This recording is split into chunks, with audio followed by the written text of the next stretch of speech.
Hello and welcome to the virtual announcement of the winners of the Panorama Flash Fiction Contest 2022.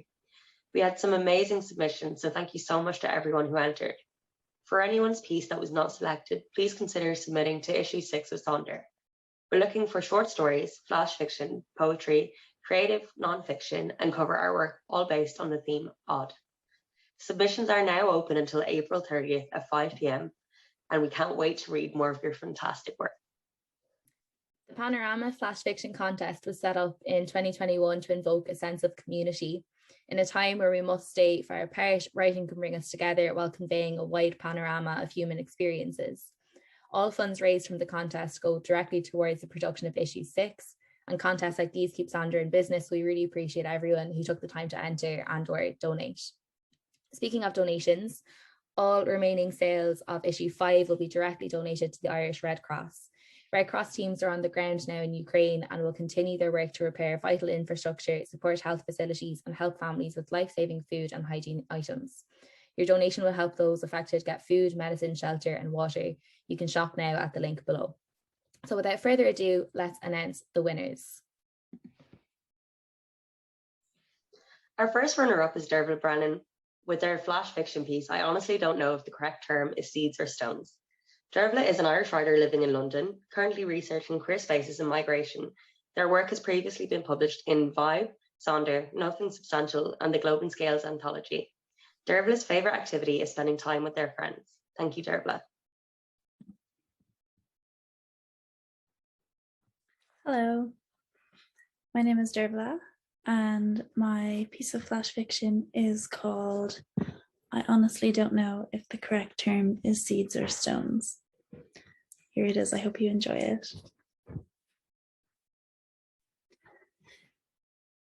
Does anyone know what happens to those seeds in the corner? Yeah, the avocado seeds. They've honestly just been sitting there for the last 5 months since I moved into this apartment. They stare out at the kitchen, dry, cracking eyeballs, patient and biding their time. I know you're supposed to put them in water and wait for them to sprout. Grow them tall out of glass jars so they look fashionable and decorative. Maybe someday, when we're both really old, those seeds will grow avocados of their own, for people like us to buy in little and dry out their seeds on the windowsill to look at every day in the hopes of someday planting them. They're a health hazard in the meantime.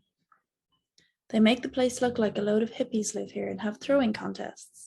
They're like if hippies played golf and then stacked the golf balls up on the kitchen windowsill for everyone to see and say, oh, those guys are golf players. They know what they're about. But the people who stack the avocado seeds have no idea what they're about. A only comes out of the bedroom to eat and mutter about the state of the country. B cries on the phone and stalks around watering plants every morning and evening, legs miles long trying to poke through the floorboards with every step. They interact at dinner time, a soft rhythm belying years of cooking together and exchanging inane facts about the divine realm and species long extinct. Their conversations have no weight in the material world, no roots in the ground. They sway and keep a hold of each other for stability, but they're both like trailing avocado roots in a glass of water. They can see all around them, but can't move in any direction. After salads, garnishes, clumsy guacamole, they stack used avocado seeds along with their brethren. We have to sprout these, B says to A regularly. Yes, yes, A responds.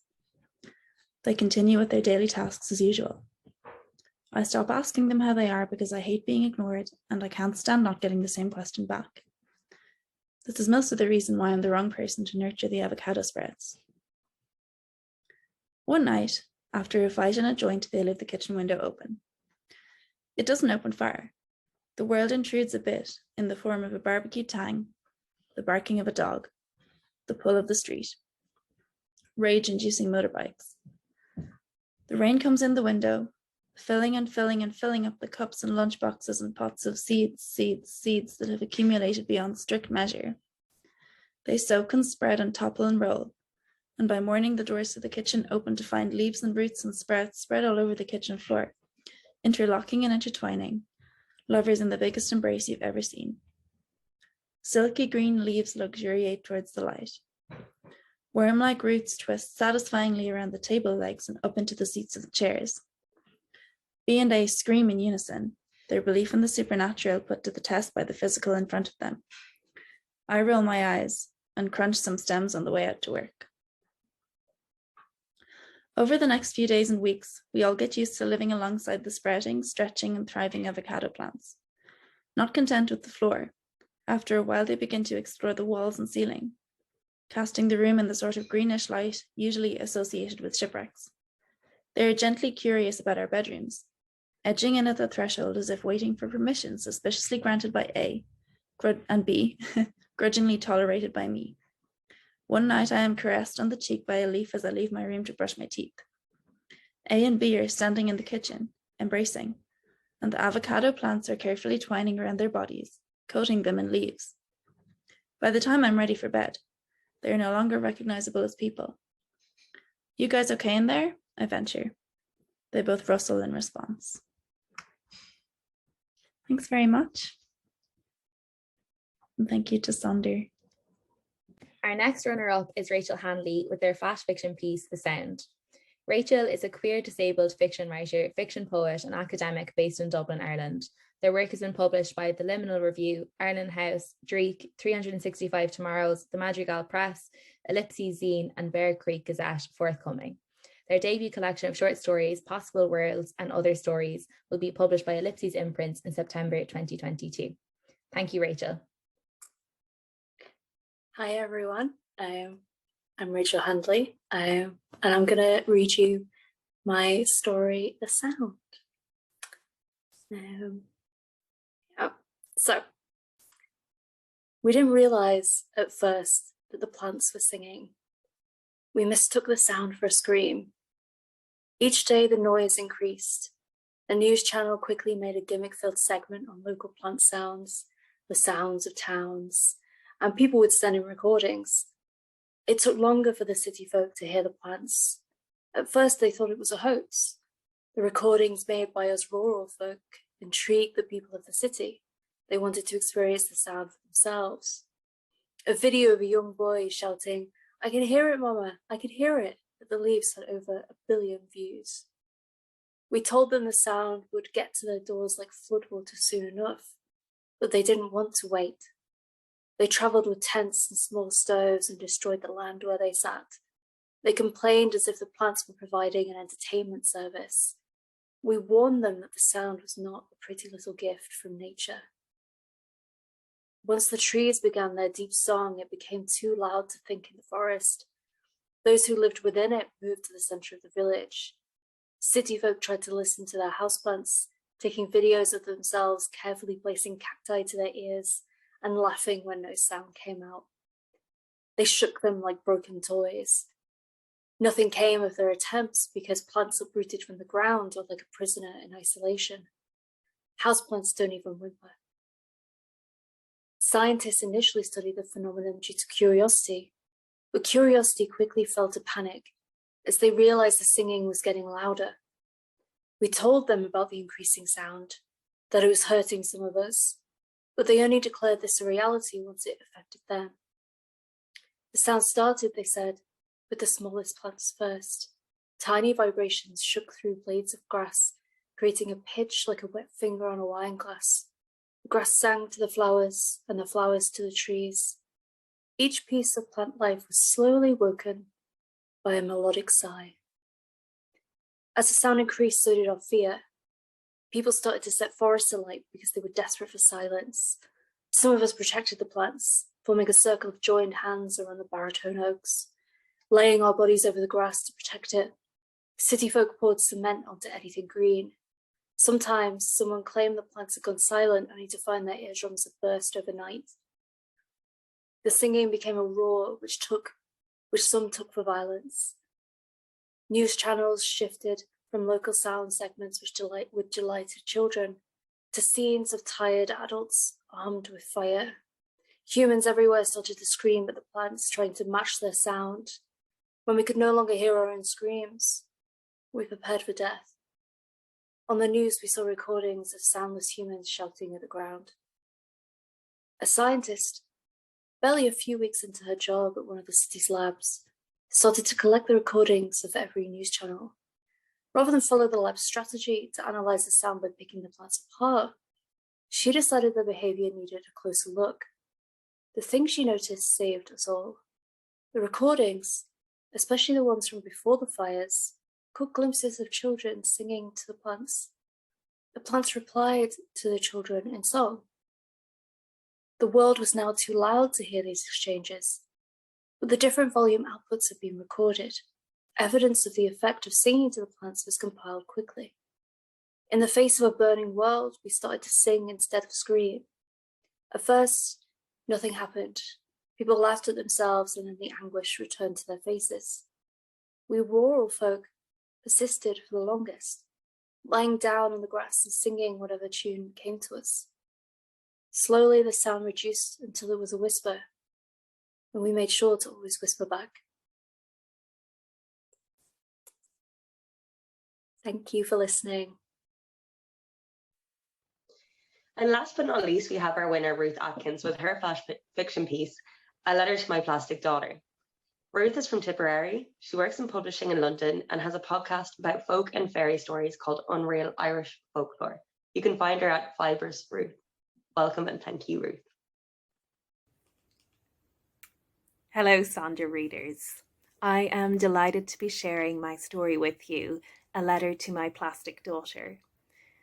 The idea for the story came through reading articles about how our use of plastic has grown to such an extent and infiltrated our lives and our existence to such an extent that tiny particles of plastic are now found in the placentas of unborn children. This let my imagining run to a rather horrifying place, which comes out in the story. So without further ado, I'll read it. A letter to my plastic daughter. Plastic, the doctor repeated sternly, in the placenta. His voice was a low bass rumble, barely audible over the machines. The midwife ceased sliding her jelly over me. I lay tense, my fingers clenched beneath my buttocks, my moon belly rising, convex and white above the bed. It was unseasonably warm, and inside me, your kicks fluttered in time with the breeze of the white desk fan. He explained it as a cycle, wide-eyed in sympathy, but to me, it sounded beautiful. Those bisphenol bottles, the beads that scrubbed my skin raw, were making you all along. They flushed through the ocean, flowed back in fish guts, and I swallowed them down to your baby bird mouth. How clearly it traced the line from you to me, from us to the world beyond, even as it frayed the edges of those ties. I thought of yellow bath ducks floating for decades on the Pacific. I thought of the rainbow sheen of an oil slick. No, the doctor shook his head. It is not beautiful. It is the end. My hands flew instinctively to you, sinking into the slime on my belly. Oh, I cried. But the midwife was already eye-rolling, paper towel in hand. The doctor sucked on his pencil lead, and the air through the open window became thick with petroleum. I tore the paper gown from my neck, slowed the sweat from my breasts, and fled from further elaboration. I was content, despite the look on his face. I had been preparing for you my whole life. All those stiff, hollow children I carried with me in girlhood, changing their polyester outfits, choking on their hair, pressing buttons in their necks to make them sob or squeal. I had fed them plastic cherry balls to squeeze into nylon nappies. I had placed plastic teats in their mouths. A maternity before I ever imagined myself maternal. I would know what to do. Still, I had recurring dreams in those early months of caring for some pale creature. A kitten sometimes a mouse. Always tiny. I could hold it in my cupped hands.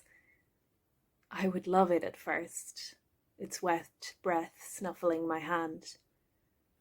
But then I would forget or grow careless, walking toward the room where I had left it, keys twitching in my fingers. I would know I was too late.